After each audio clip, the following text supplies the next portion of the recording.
আমরা যখন এখানে আসি এবং এই বইগুলোর দিকে তাকাই আর যখন অতীতের দিকে ফিরে যাই, তখন আমরা বুঝতে পারি যে ইতিহাস কখনোই কোনো অপরিবর্তনীয় বিষয় নয়।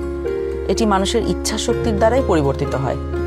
এখন আমাদের নিজেদের ভাগ্য এবং ইতিহাস আবারও নতুন করে লেখার সুযোগ নিয়ে এসেছে গণভোট 2026। সবার মনে একটা প্রশ্ন, গণভোটটা আসলে কি? গণভোটটা হলো আসলে একটা ভবিষ্যৎ বাংলাদেশের ম্যাপ। ভবিষ্যৎ বাংলাদেশ থেকে আপনি কি চান আর কি চান না একজন নাগরিক হিসাবে, তার একটা খতিয়ান। আপনি কি এমন একটি বাংলাদেশ দেখতে চান যেখানে কেউ চাইলে 10 বছরের বেশি প্রধানমন্ত্রী থাকতে পারবে না?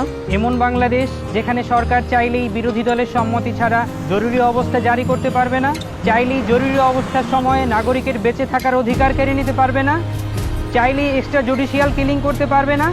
আপনি কি চান সংসদে একটি উচ্চকক্ষ থাকুক? দলগুলো ক্ষমতায় গিয়ে 2/3 সদস্যের জোরে যেন সংবিধান যেমন ইচ্ছে বদলে না ফেলতে পারে, এটা চান?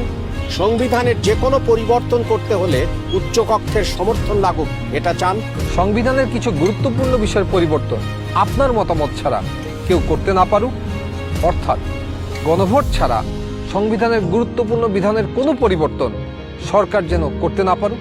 আপনি কি চান তত্ত্বাবধায়ক সরকার কিভাবে তৈরি হবে এটা সরকারি দল এবং বিরোধী দল মিলেই ঠিক করুক? একই রকমভাবে নির্বাচন কমিশন, পিএসসি, সিএজি এসব গুরুত্বপূর্ণ নিয়োগে বিরোধী দলেরও ভূমিকা থাকুক? আপনি কি চান সংসদে নারীদের প্রতিনিধিত্ব বাড়ুক? দেশের বিচার ব্যবস্থা সরকারের প্রভাবমুক্ত থেকে স্বাধীনভাবে কাজ করুক, যাতে আমাদের মতন সাধারণ মানুষ বিচার পেতে পারে? আপনি কি চান সব বিভাগীয় শহরে উচ্চ আদালত স্থাপন হোক? ধরেন আপনার স্বজন খুন হয়েছে, সেই খুনের দায়ে দণ্ডপ্রাপ্ত আসামিকে প্রেসিডেন্ট চাইলেই ক্ষমা করে দিতে পারে। আপনি কি চান আপনি অর্থাৎ ক্ষতিগ্রস্ত পরিবারে অনুমতি ছাড়া রাষ্ট্রপতি এরকম কোনো অপরাধীকে ক্ষমা করতে না পারুক? আপনি কি চান যে আমাদের মৌলিক নাগরিক অধিকারের সংখ্যা বৃদ্ধি পাওয়া উচিত? যেমন ধরেন ইন্টারনেট পাওয়া, এটা কি একটা মৌলিক নাগরিক অধিকার হওয়া উচিত? যাতে ভবিষ্যতে আবারও কোনো খুনি সরকারে সেই ইন্টারনেট বন্ধ করে আমাদের উপরে হত্যাযজ্ঞ না চালাতে পারে। রাষ্ট্রপতি এবং প্রধানমন্ত্রী ক্ষমতার মধ্যে ভারসাম্য বজায় থাকুক, এটা কি আপনি চান? বাংলা ভাষার পাশাপাশি দেশের অন্যান্য জনগোষ্ঠীর ভাষার স্বীকৃতি পাক, এটা কি আপনি চান?